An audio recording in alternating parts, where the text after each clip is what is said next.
Many of the countries that are the most vulnerable to climate impacts are also the ones that have limited resources to address them. Climate change is happening and we need to adapt fast. But in order for us to know if we're on the right track, we need monitoring, evaluation, and learning systems to track progress on our adaptation efforts and measure their effectiveness. Welcome to the NAP Global Network's course on monitoring, evaluation, and learning for national adaptation plan processes. If you've been tasked with setting up a monitoring, evaluation, and learning system for climate change adaptation and you don't know where to start, this course is for you. Hi, I'm Shafak. Hello, my name is Chi Fang. Hi, I'm Emily. Hi, I'm Patrick. The NAP Global Network has been working for over 10 years with country governments, supporting them in their monitoring, evaluation, and learning systems.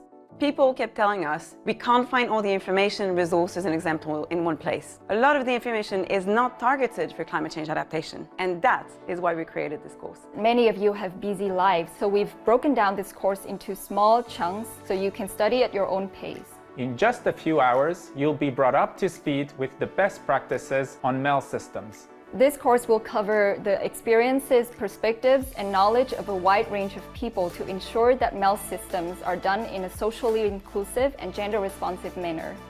Scattered throughout the course are case studies from 20 countries from all over the world. We'll help you to understand MEL systems so that you can focus your energy and resources on doing it right. Let's get started.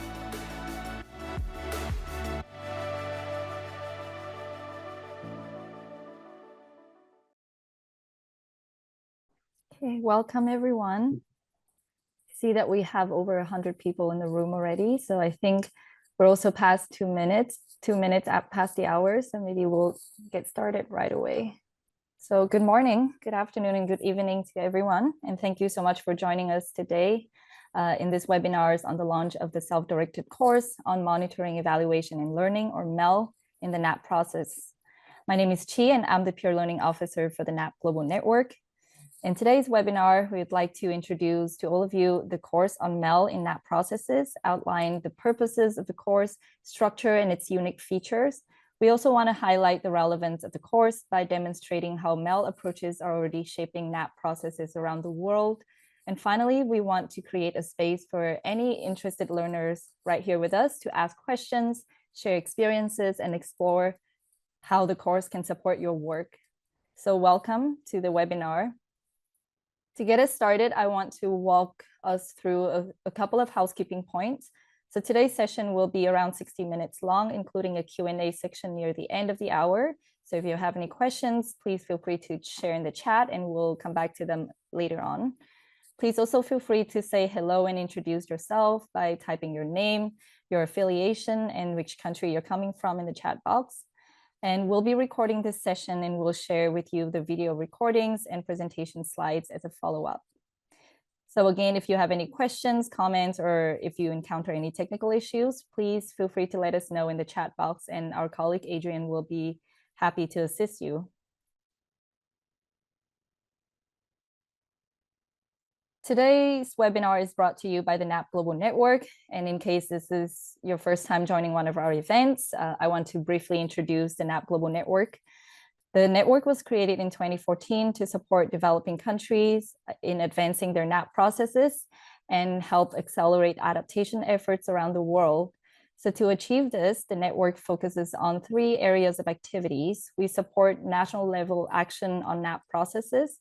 We facilitate South-South peer learning and exchange, and we aim to generate, synthesize, and share knowledge on effective, inclusive national adaptation planning. So here on the slides, you can see some statistics on the support we have provided across these different offerings.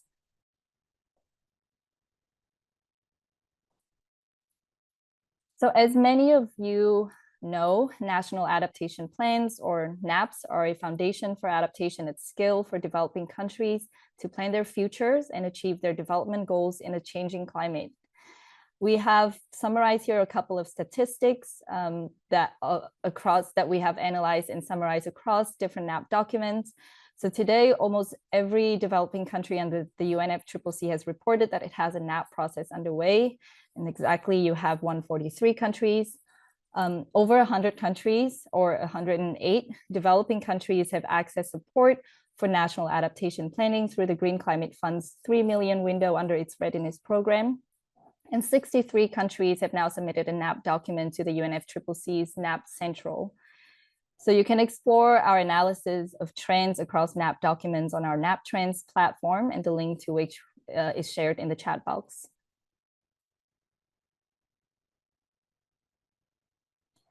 On today's webinar, we have an exciting panel of speakers. We will first hear about the new online course on monitoring, evaluation, and learning for NAP processes. Then we'll hear from guest speakers who will share about their experience with MEL and how it has strengthened NAP processes in their own countries.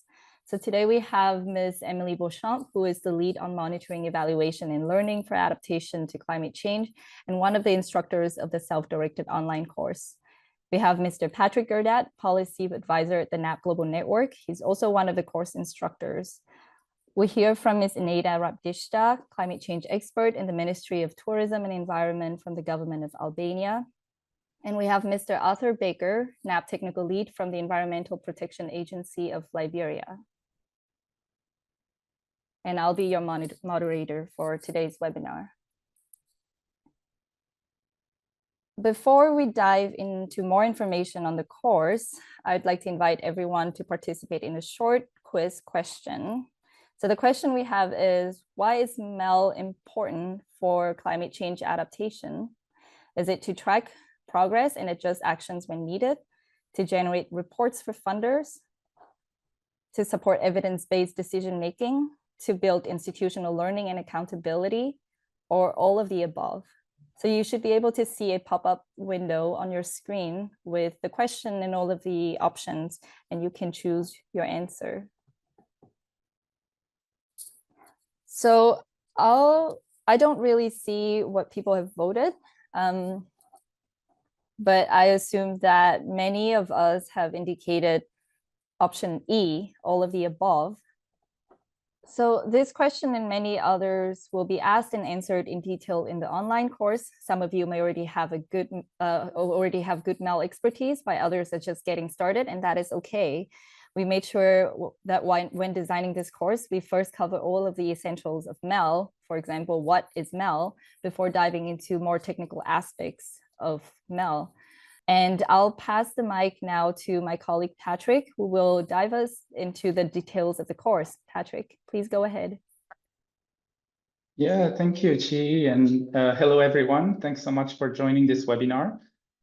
So this course was born out of pretty common questions we keep hearing in workshops, meetings, and conversations with adaptation professionals, such as are adaptation efforts actually working? Or how do we know if our NAP process is making a real difference? And these are really big questions, and they are not easy to answer.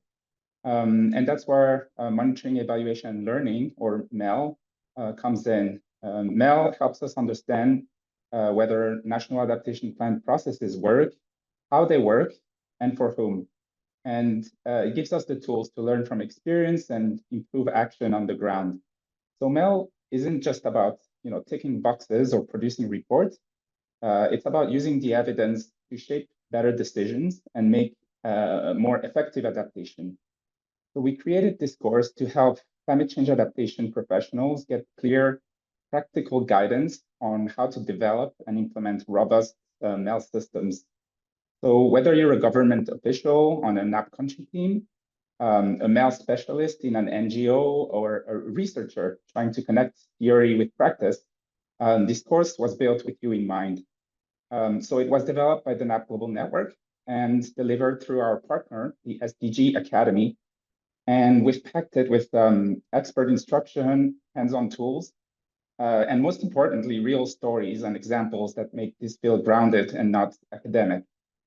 So if you've ever felt overwhelmed by MEL, or you're just not sure where to begin, this course can really be your starting point. Next slide, please. All right, so let's talk about what's actually inside the course. So the course is split into 6 modules, so you don't have to do it all at once. Module 1 introduces MEL in the context of NAP processes. So we look at what adaptation means, how NAP processes work, and why MEL matters. And it also touches on enabling factors such as gender equality and social inclusion. Module 2 walks you through setting up a MEL system. So we look at theories of change and how to approach the planning of the MEL system in phases. Module 3 is about monitoring. So what are the data that you need, where to get it, how to manage it, and how to use indicators to track progress. Module 4 focuses on evaluation. So when to evaluate, how to design evaluations, and how to choose the right methods and questions. Module 5 is all about learning, what learning means in a MEL context, how to design learning-oriented activities, and how to build a culture of learning. And finally, Module 6 dives into progress reporting and how to make progress reporting actionable and how to apply good practices to support actual adaptation outcomes. So each module includes short videos of 5 to 10 minutes maximum, country case studies, quizzes, and other interactive activities such as readings and discussions. And since it's self-paced, you can tackle it one module per week if you'd like, or you can binge it all in a weekend. It's totally up to you, depending on your schedule and your preference. And there's also a pre and post-course survey, so you can track, how far you've come while doing this course. Next slide, please. So we know online course can sometimes feel a bit dry, so we've done what we could to make this one feel, interactive and alive. So the videos are short, they're focused, and they include subtitles. There's adjustable playback speed. So, if you're someone who likes to learn at, 1.5 speed, you can go for it. You can also download the files and the transcripts if you're worried about your internet connection. And you can watch these on your computer, your laptop, or even on your phone. But it's not just passive watching. Like each video and module have a discussion board where you can ask questions, you can swap ideas, or even just talk about how hard it is to get good data sometimes. And the case studies, they're all based on our experiences with countries. So these are grounded in actual country experiences with MEL challenges and solutions. And we will hear from 2 of our country partners in just a few minutes. Next slide, please. But let's pause here just for a second. And I'll ask you this question. What are some of the MEL challenges your country or organization is facing right now? And feel free to drop your thoughts in the chat or just reflect for a moment. You can think, for example, about your institutional arrangements. Like, do you have a clear lead agency for monitoring, evaluation, and learning? Are the roles across ministries or sectors clearly defined? Or you can think about data and indicators. Do you have the right data to monitor progress? Are there gaps? Is it disaggregated by gender, region, or sector? You can also think about capacity and resources. Like, do you have the time, the staff, and the budget to do MEL well? And then when it comes to the learning culture, is there a space in your institution to reflect, adapt, and to improve? Or is MEL mostly about accountability? So these are the kinds of questions that you'll explore throughout the course. And because the real learning, often happens when you connect your own experience to what you're hearing in these videos. We're encouraging you to participate in some of those discussions. So feel free to keep adding your comments to the chat box. And we're going to move on to the next slide, which is about quizzes. So at the end of each video and each module, you're going to have a short quiz to check your understanding. And don't worry, these aren't meant to trick you. Most are multiple choice. And while some are scenario-based, so you can apply the key concepts that you're learning in those videos to real situation. And after completing all 6 modules, there's a final assessment. And once that's done, you get a certificate of completion, which is issued by IISD. It's not a degree, but it's a great way to show that you've invested in your professional development. And next slide, please. So the course officially launched on April 1st. So just about 2 weeks, and we've seen so far about 700 people who have enrolled from 128 countries. And yeah, I was amazed at that number.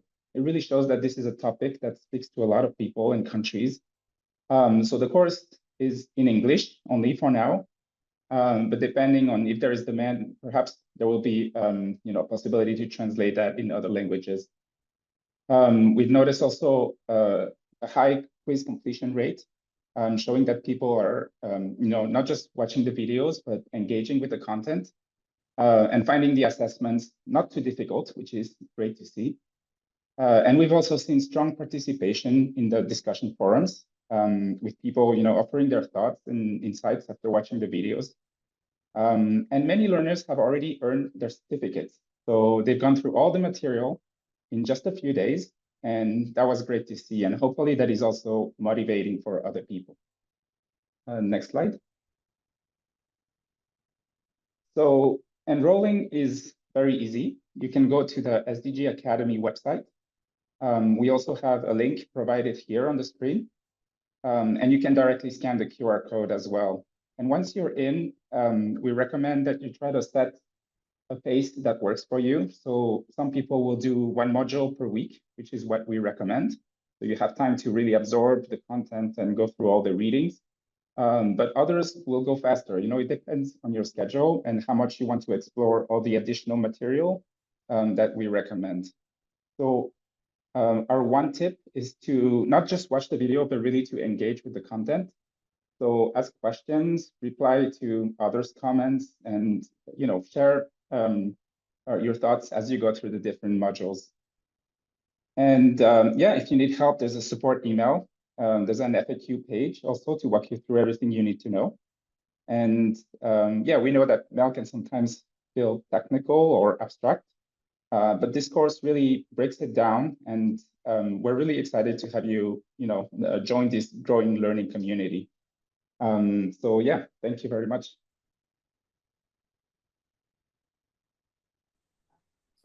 Thank you, Patrick, for your presentation and for the overview of the course. And I am also taking the course right now. I'm on module 3.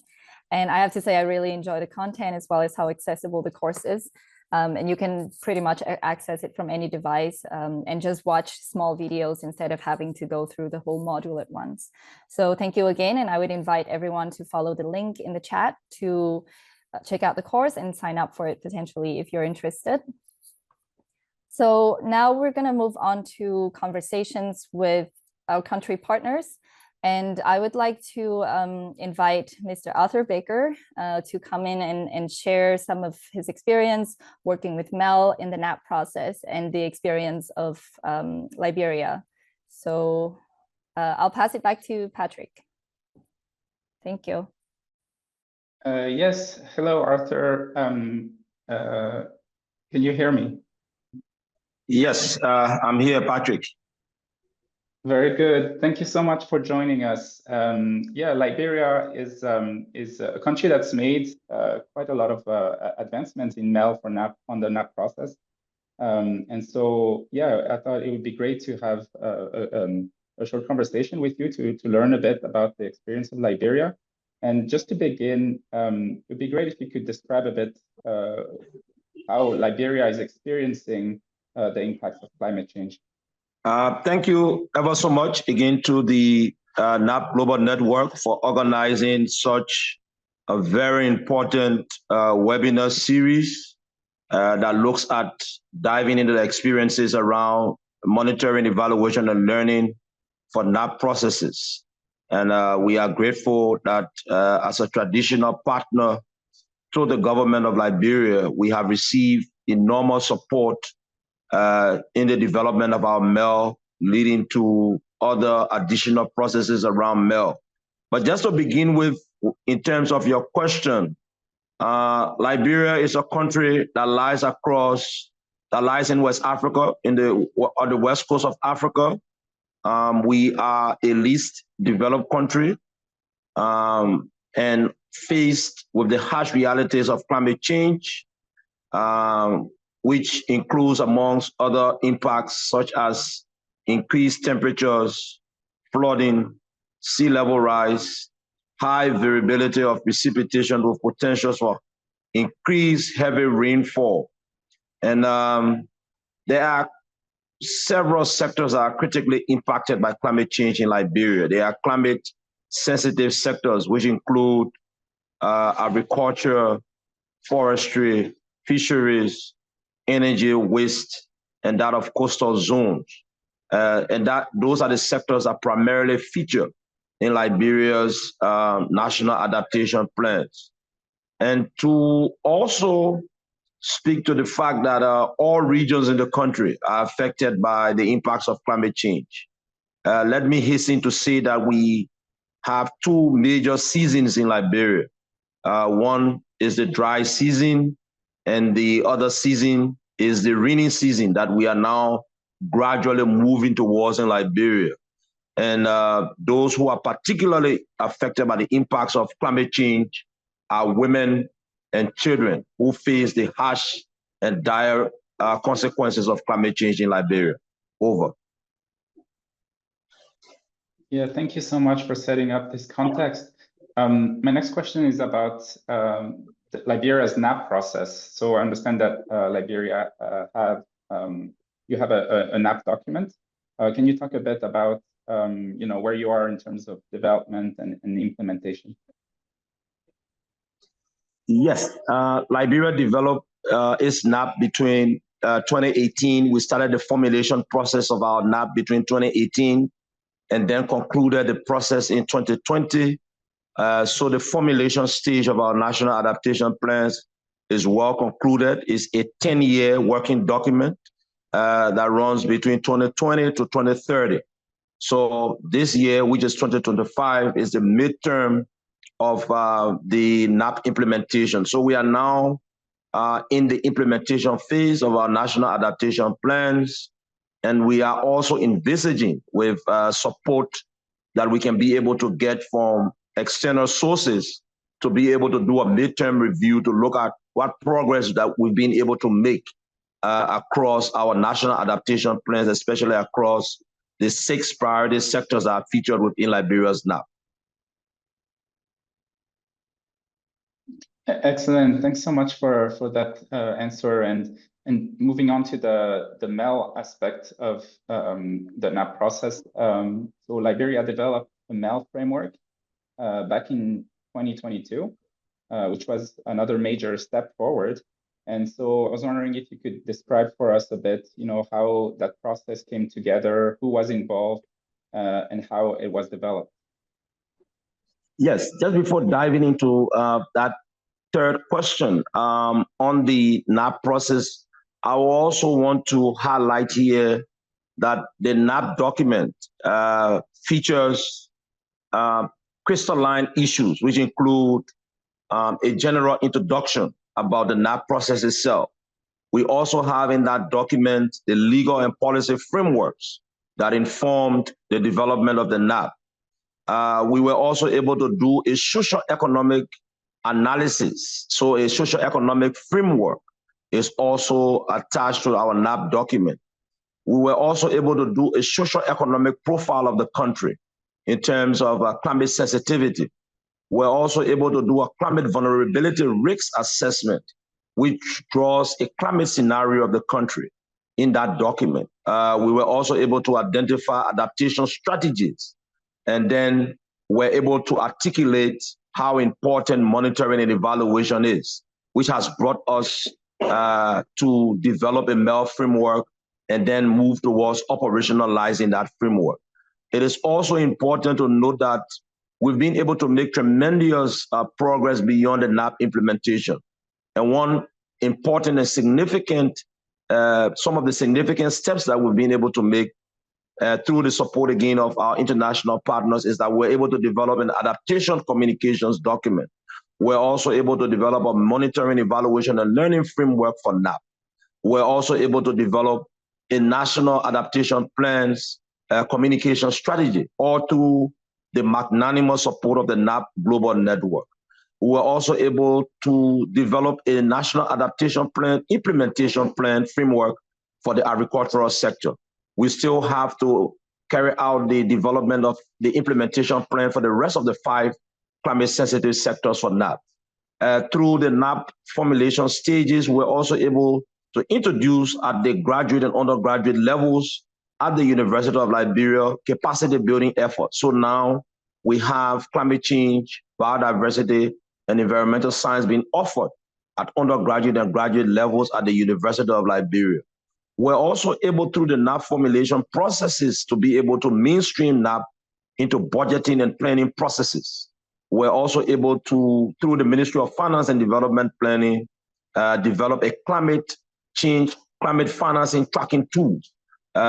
Besides that, through the least developed experts group, we're able to participate in 2 NAP writing meetings, which provided us an opportunity as a country to develop project proposals in terms of how do we move from formulation to implementation.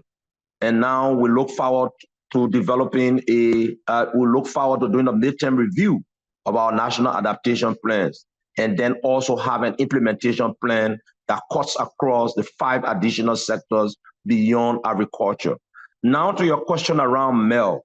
Yes, through the magnanimous support of the NAP Global Network, this proposed framework was informed by the best practices and input gained through consultations with stakeholders and national and county government authorities who were directly involved.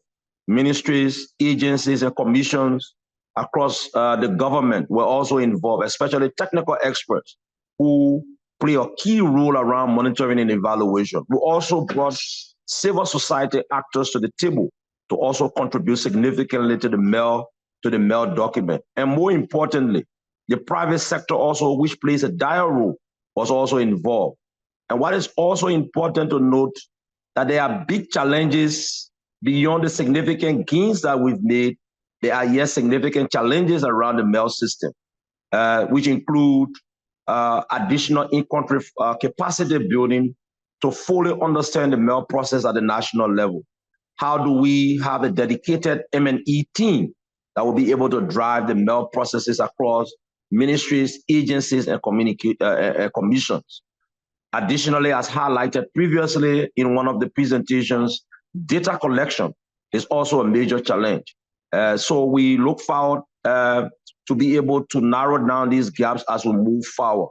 What is also important to note that in Liberia, in addressing the capacity building needs, strengthening sectoral coordination is quite vital and important. Also, improving data collection is very important and cardinal. And also, we are looking critically as a country to be able to develop indicator tracking tools across all of the climate sensitive sectors in Liberia so that we are able to track the progress that we will make over time. Over.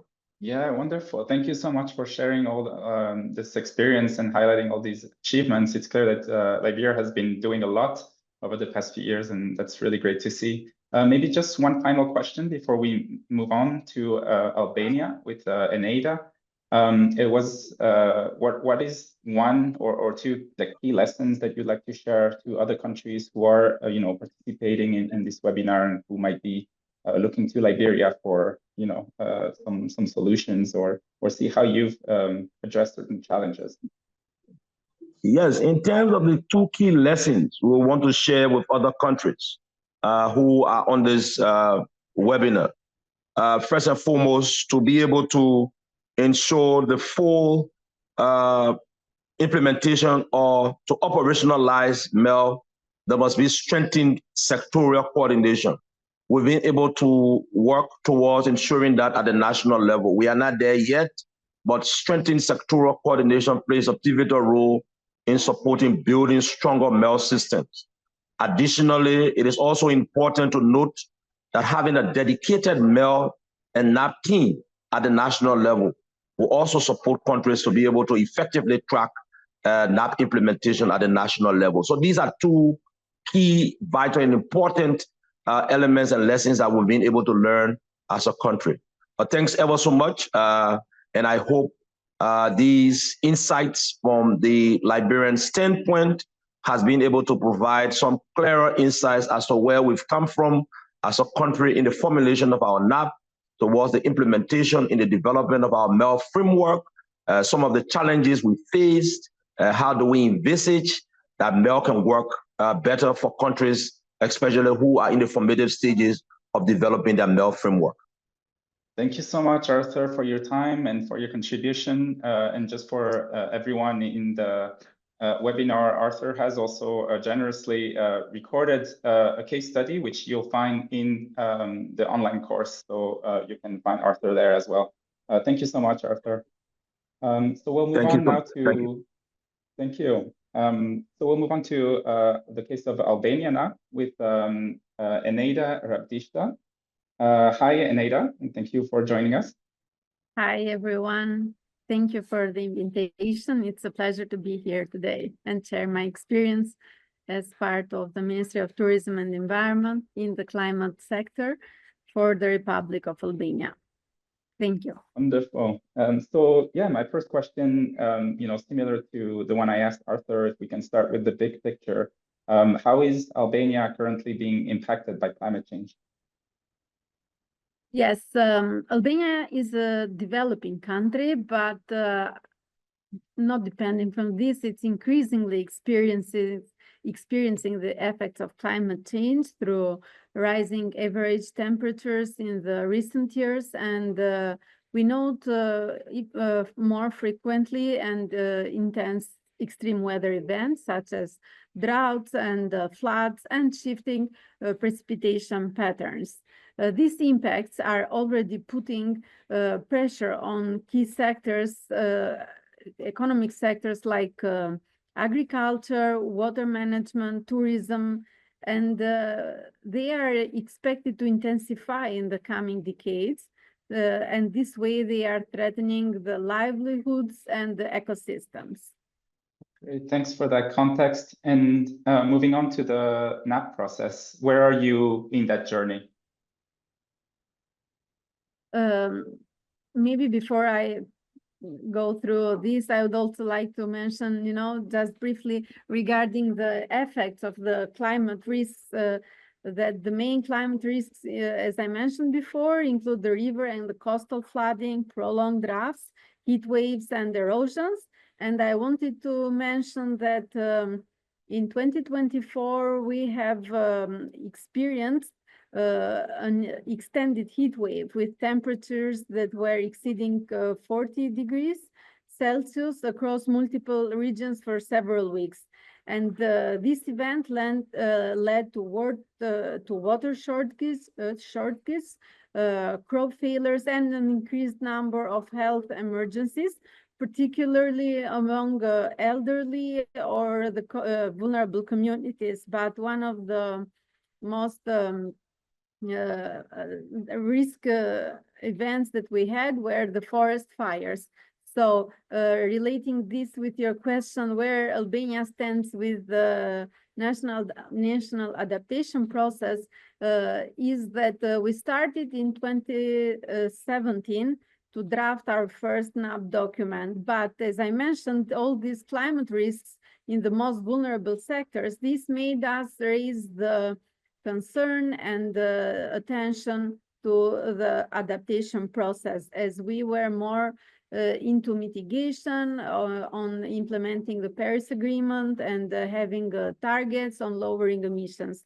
So the focus at the beginning was not in the adaptation, but with all these events coming and the increasing extreme weather events, in 2017, we started with drafting our first national adaptation, which was approved in 2019, and it marked a significant milestone in national climate planning. And since then, the country has entered the early implementation phase, focusing first on integrating adaptation into national and sectoral strategies, but lately also in local policies.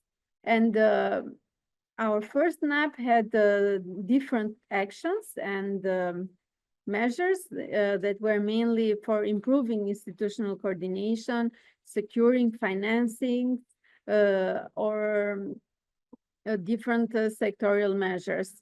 So in 2023, Albania published the first NAP progress report, which is now guiding us to update the process and for the future planning. With the support of NAP Global Network, different webinars, different online meetings raised our capacities in the country, and we understood what we should do in order to advance and to improve future planning.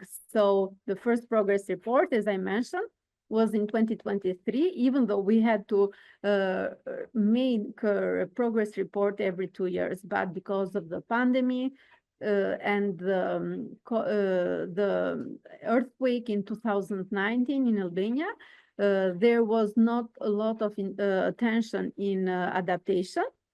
So not much we had progressed in the implementation. Even though the NAP in itself, the first NAP, was a comprehensive document, as I mentioned, that outlined Albania's medium to long-term adaptation priorities with a time frame up to 2035. And it was structured in 15 priority actions, where 9 of those were sectorial, in agriculture, water, health, infrastructure, and 6 other measures or priority actions were cross-cutting, for example, education, gender, governance, information system. So each of these priority actions included specific objectives, priority actions, timelines, and responsible institutions. The structure of our NAP enabled the targeted implementation and also ensuring coherence across sectors and alignment with national development goals. Thank you so much. That was very interesting. And speaking of that progress report that was published in 2023, what made you decide to develop it? Like, what did you hope to learn from it? So the progress report was developed to evaluate how well had we done in implementing NAP. We wanted to identify challenges, opportunities, and also to enhance accountability. It was also intended to support the development of a national monitoring and evaluation and learning system by starting with a baseline. So at the beginning, when we decided we had to do the progress report, we just wanted to do it as a document that was necessary and a request for the government. But starting the process, it improved the situation as it raised capacities among stakeholders who had to report about this, and different line ministries were involved in the process.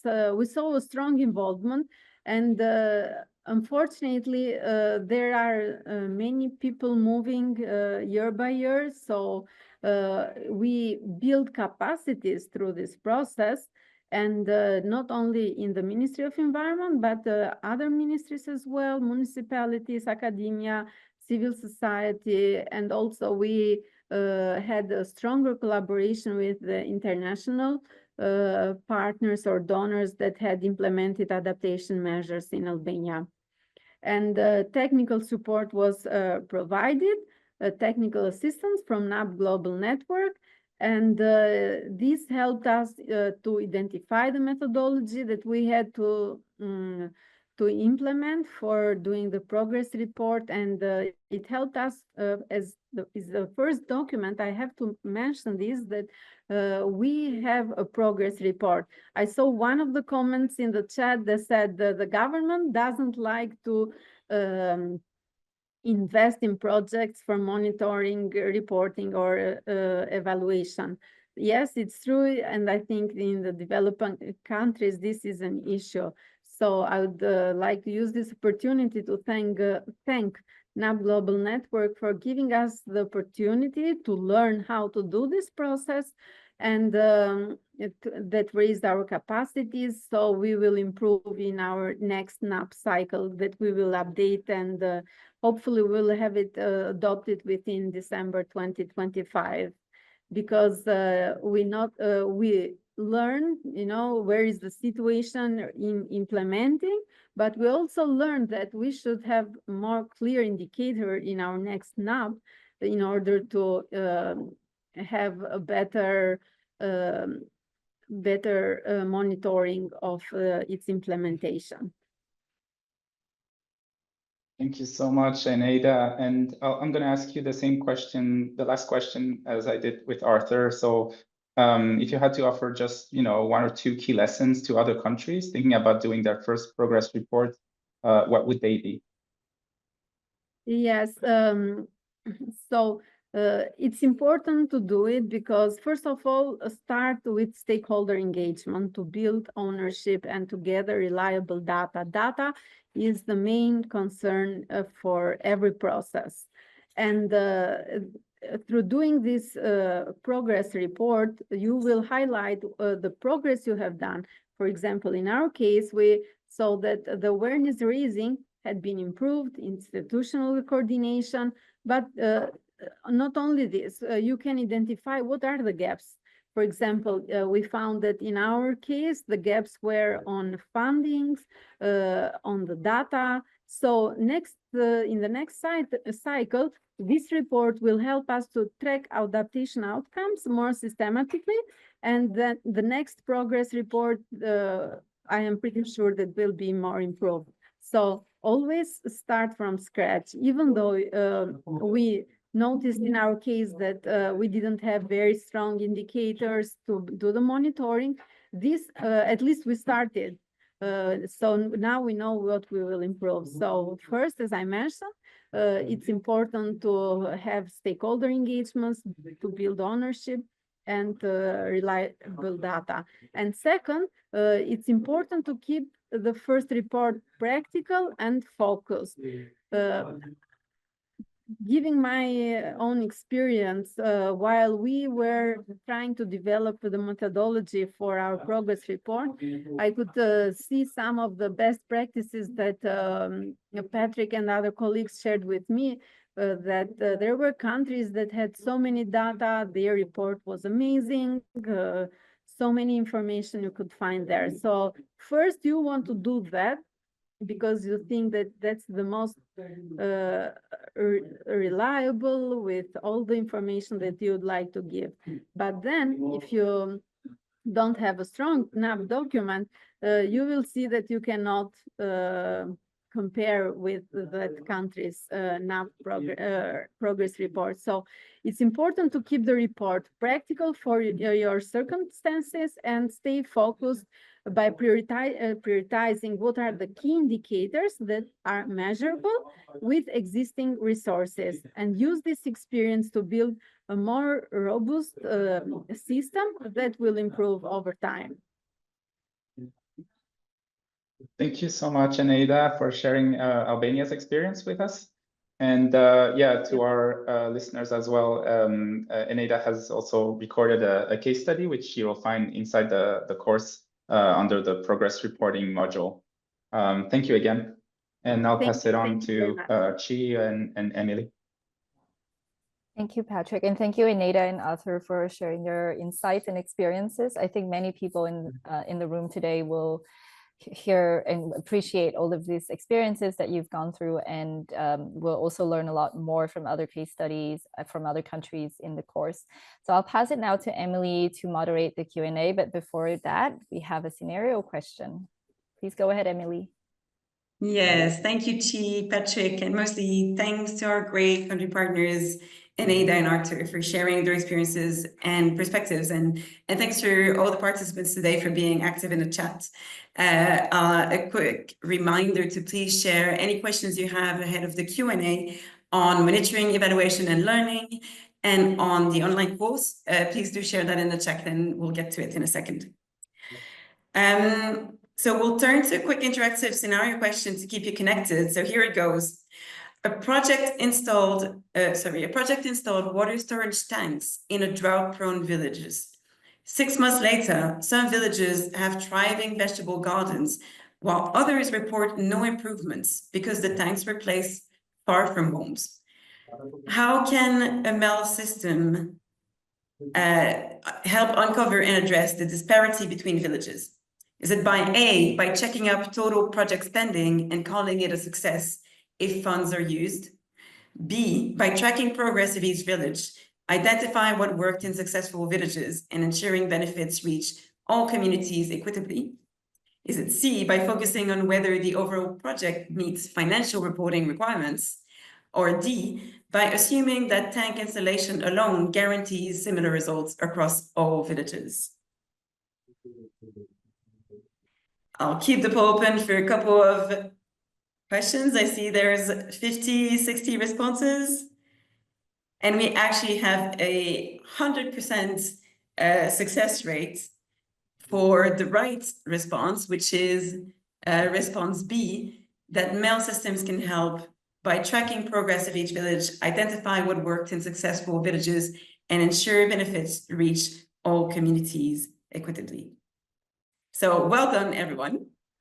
And so we wanted to use these scenarios because the course is filled with this type of scenario questions after each module to put in practice what you've just learned.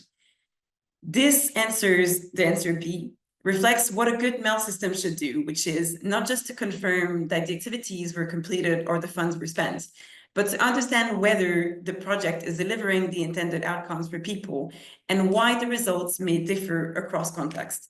And in the case of adaptation, it's really important to understand the underlying dynamics of vulnerability across villages, because we want to make sure that it does not recreate structures of inequality and it doesn't lead to maladaptation. So MEL is very important to that.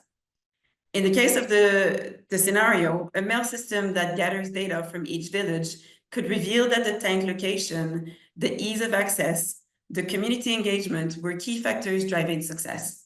And this can then recreate and create a feedback loop that allows for course correction, whether that's moving the tanks, whether that's increasing local consultations, or providing additional supports to the villages that are struggling.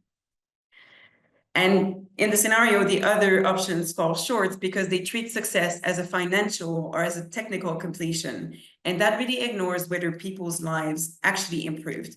And that's really important to track.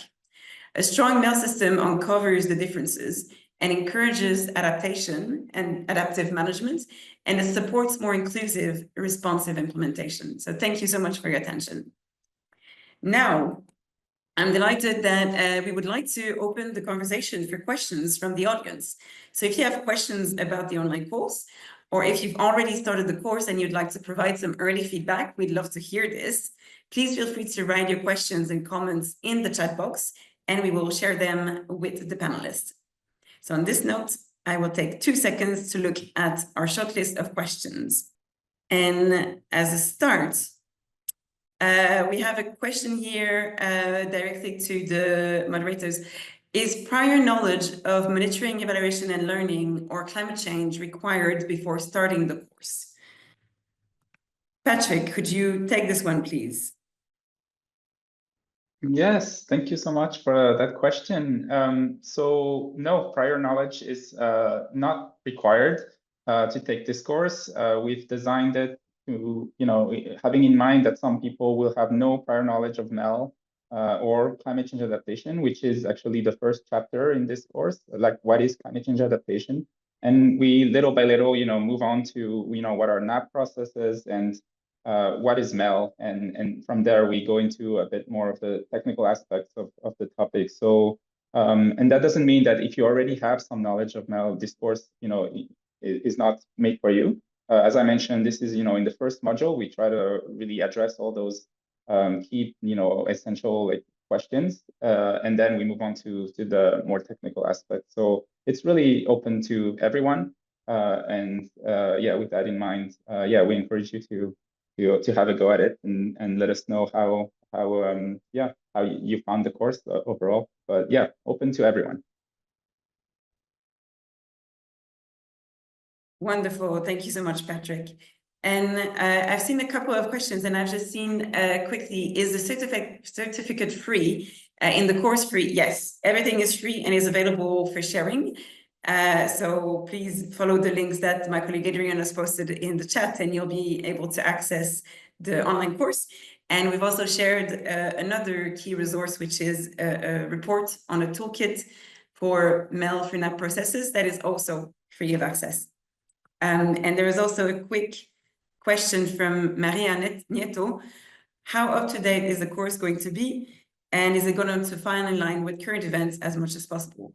And this is a really good question. And what we've tried to do with this course so that it remains up to date or relevant is that it covers some of the clear basics of monitoring, evaluation, and learning that are very unlikely to change with time. And that includes, for example, how to create a theory of change, some of the steps to develop MEL systems from the beginning with NAP processes. So some of the order of this and some of the key tasks like identifying and selecting indicators, how to do evaluations.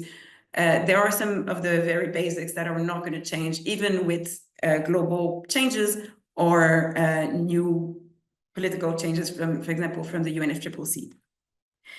I have a question from Jerry. Can someone enroll the course any time of the month? And I will also add another question. So Patrick, maybe you can take a couple.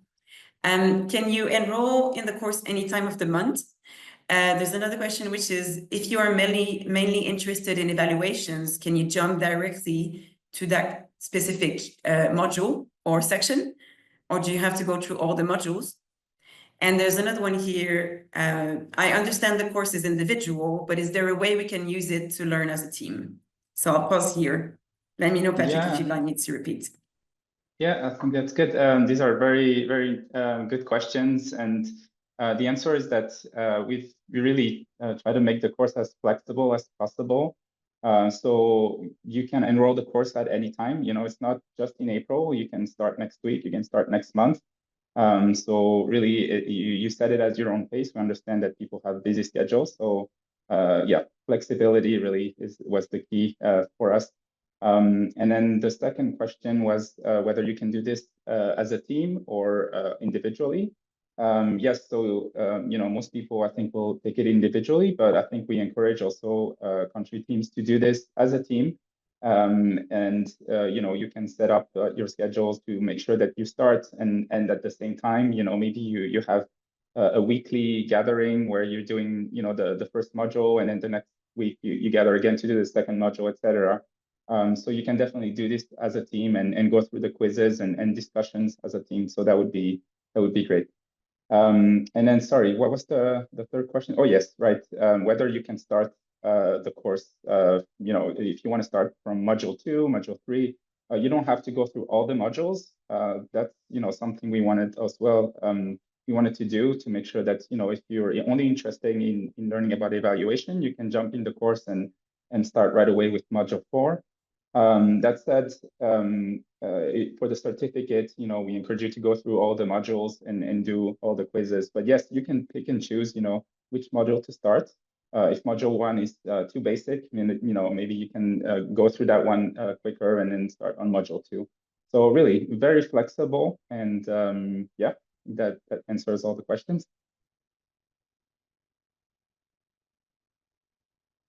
Wonderful. Thank you, Patrick. And I see that there's a lot of questions that have arrived in the chat, and we acknowledge that we're going to wrap up shortly. And so we invite a lot of the questions that are being asked, such as when should the MEL process start as part of the NAP process? What is the process and what are the steps to do a theory of change and to select indicators? All these are parts of the course. And all these are also part of the toolkit.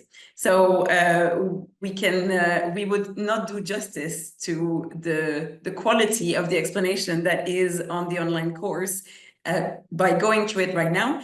We actually have an entire sub-module that is on theories of change. And we also have another sub-module on selecting indicators. And you'll be able to see, as part of the toolkit and as part of the online course, that you can start, ideally you should start your MEL system at the same time as you start your NAP process. But effectively, countries, local authorities, decentralized government, etc., and projects start adaptation planning at different times.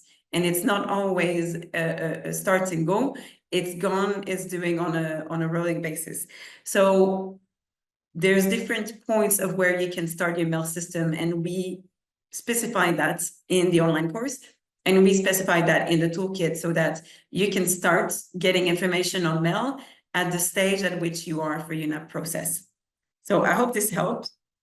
And definitely the team involved in the preparation of the NAP should also be involved in the MEL system. This is how it works the best. I will then thank you so much for all your questions, and we'll keep them in mind. And if you would like to ask a specific question also, please feel free to contact us at info@napglobalnetwork.org. My colleague Adrian is gonna post this email address shortly. And so thank you so much for all the comments, questions, and the great discussion. We're now at time. We're sharing now the QR code if you'd like to sign up to the course, and I very hope that you will. And also, we very much hope that you can give us feedback on this. You can take the course on a computer, on your phone, or both, depending on your preferences and your schedule and your accessibility.